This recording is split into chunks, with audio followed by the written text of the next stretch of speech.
On this episode of the Agronomy Answers podcast, we're going to check out another lesson from Dad. And this lesson is school is just learning how to learn. So I brought my dad in to talk about what this lesson meant for him and why he put it into his book, $100 an Hour Jobs, Lessons from Dad. So let's dive into it.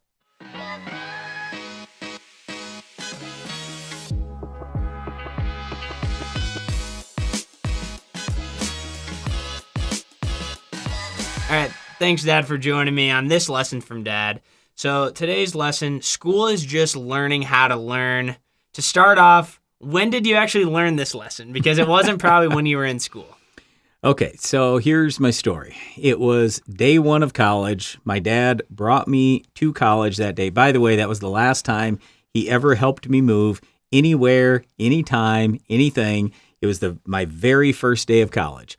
So he drops me off, and I just remember this. I was on the fourth floor of Benoist Hall at South Dakota State University, and he's walking out the door, and he goes, "Oh, I should probably tell you this. So just keep this in mind, Brian. You're going to go to college here for 4 years, whatever. You're going to get all done, and you're going to think, I'm really smart.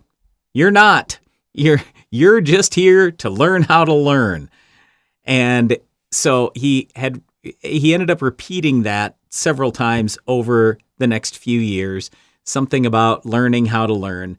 And I guess I would just say this. He finished up his story that day by saying, whatever job you have, whether you come back to work with me or you do something else, you're going to have to go to that job and you're going to have to learn that job. So day one, when you get into that job, yeah, you just spent 4 years in college, but day one, you're starting at the bottom and you have to learn whatever it is that job holds and try to do the best you can there. Yeah, and it's not that you don't know anything coming out of school, Right. But it's that you knowing different principles. Like, you're not knowing exactly what you need to do at whatever you're going to go into. Yep. You just know, like, you need to prep for that thing. It's same type of thing, like studying in that kind of sense. So it's a little bit different, but school is not just for learning whatever the materials is. It's learning how to learn those materials type of thing. Yeah, it is. And here's the other thing that I will say to young agronomists all the time, or young farmers. I just say, I get it. You're coming into this and you got all these people that have been here for 20, 30, 40 years. They have lots of experience. They're going to talk to you about things. But every year, there are lots of new things to learn, whether you're 60 years old or you're 20 years old. So every year, it's just that continual learning process. And if you don't want to do that, you're not good at doing that, you're going to be falling behind even more.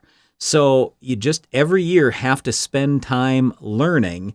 So yeah, whether it's high school, college, middle school, anything, it is kind of teaching you the principles of studying materials and then being successful with all that. So just as an example, for me, when I was young, and I wanted to be perfect on every test. I was the valedictorian in my high school class. I wanted to do great all the time.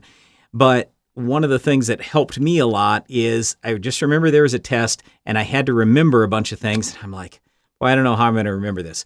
So I literally recorded, and this is back in the old days where I had a cassette tape player, and I had a little cassette tape, and I recorded me reading the question and the answer, question and answer, and then I played it back, and then I listened to that, and so I would have the question, I'm like, okay, the answer is this, and then it would immediately tell me the answer.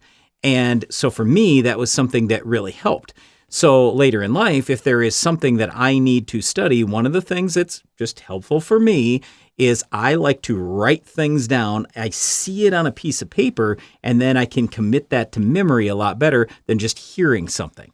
So I learned for me what was the best way to learn and to remember things. Well, one of the things you brought up right at the start of that was no matter what age you are, learning, if you want to stay ahead, you need to keep learning at whatever age that is. How important do you feel like that is, especially now in agriculture when there's like drone technology, naturals coming out, there's new corn hybrids every single year, learning about different things.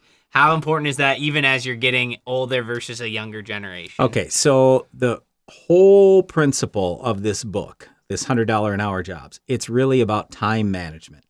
And you just listed off a bunch of things there, and I'm going to prioritize those. So where I'm going with this is there are only so many hours in the day. I need to accomplish lots of things during the day. I have lots of tasks to do. There is only a certain amount of time that I can spend learning something new, something different. So I have to prioritize, and I have to say, what's going to make me the most money? Learning about new hybrids, learning about how to operate a drone, which I've never done before, and I'm going to assign someone else to do.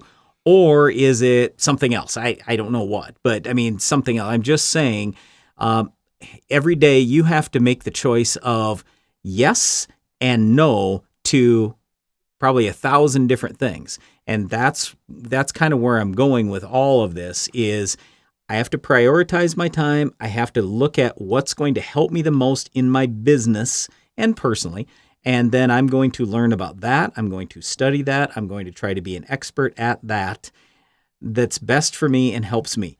And so just like on the drone thing, I thought that would be something good for you to do because I didn't know how to do it. I didn't have the time to do it.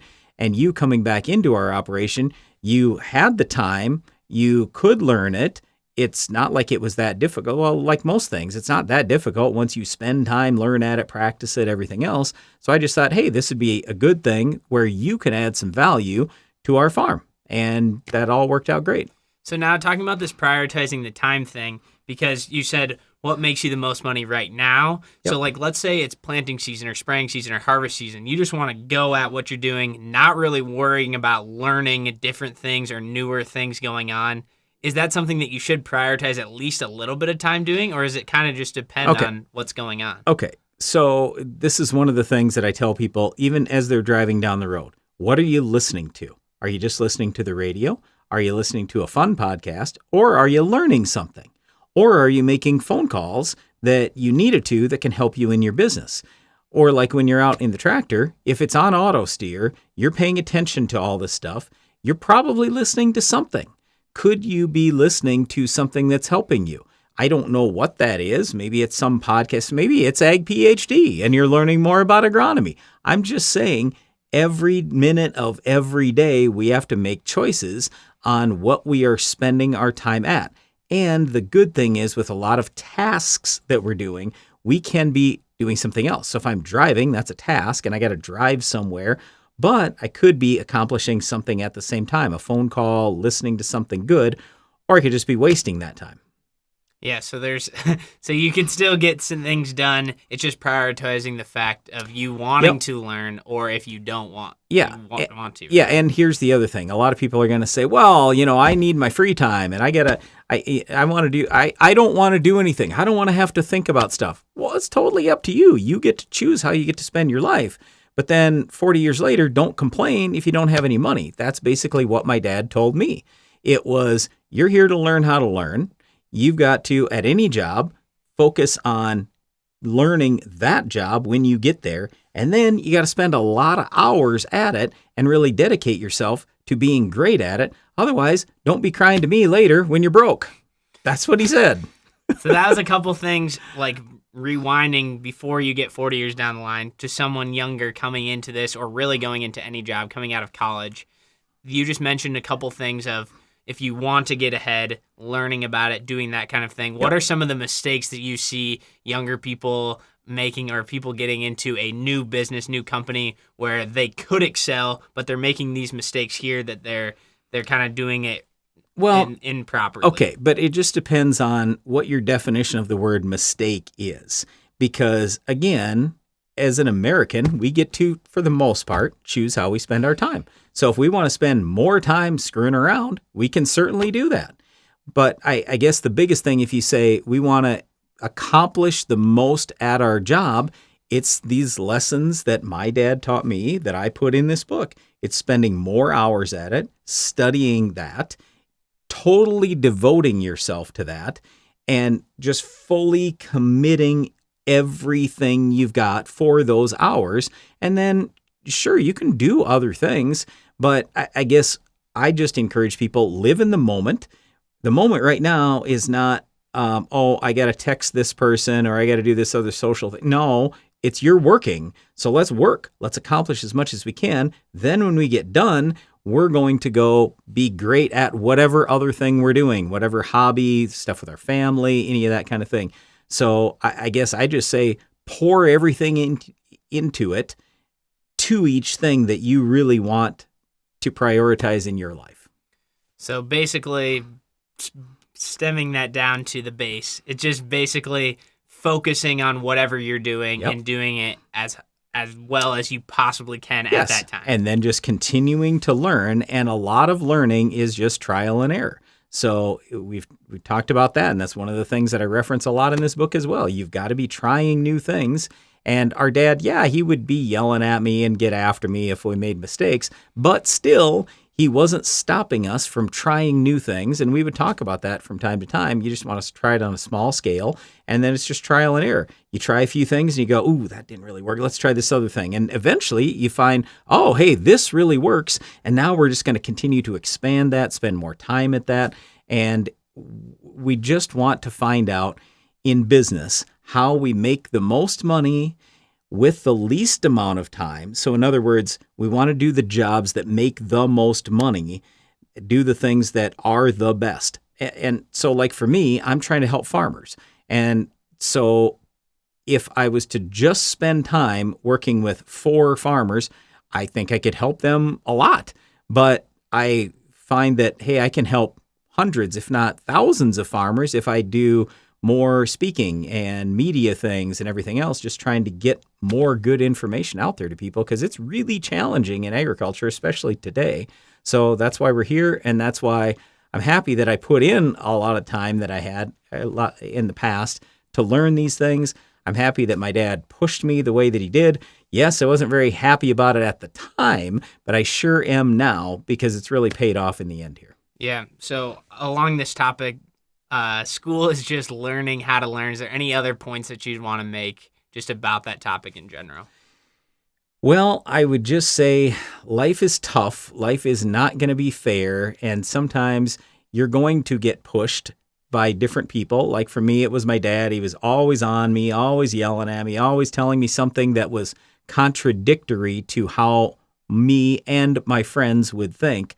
But a lot of those things ended up being correct. And if I followed those, I was going to be more successful in my personal life, in my business life. And again, I would just say for everybody, they get to choose how they want to spend their life. My advice is just be a lifelong learner, devote yourself to whatever you're doing, and I think you can be super successful at almost anything. So I think people have way more ability than they even believe in a lot of cases. And you can accomplish anything you want to, but it takes a lot of work, a lot of drive, and a lot of years devoting yourself to whatever priorities you have. Yeah, so work hard at it. Don't expect it to be overnight, and just keep going towards whatever goal that you have. Yep. And then be happy with some of the small successes along the way. Mm-hmm. Like even when you learn some new thing, celebrate it. I mean, enjoy it as you go. Because if you only have this goal that it's going to literally take you 40 years to achieve, and you're not going to be happy till you achieve that. I'm not saying there's necessarily anything wrong with that, but you got to have a lot of things along the way that you are happy about. Otherwise, I think you're going to have a pretty miserable life. So I like to celebrate great things every day. I mean, I just remember like even during harvest, and it would be a full moon or something, and it's 10 o'clock at night or whatever, and I've been working all day. I'm tired. I got more work to do yet. But I just take a few seconds, and I'm like, man, look at how beautiful it is out here and how lucky I am. And boy, I'm happy that I got this job done. And boy, this was actually kind of a fun day and everything else. So be happy all along the way. Take pride in the things that you've done, and then just enjoy life as you go along. Yeah, well, thank you for joining me on this podcast and just telling me a little bit more about the story behind the lesson of school is just learning how to learn. You bet. Thanks. Thank you for listening or watching this episode of the Agronomy Answers podcast. If you enjoyed it, leave a comment, subscribe, and we'll see you next week.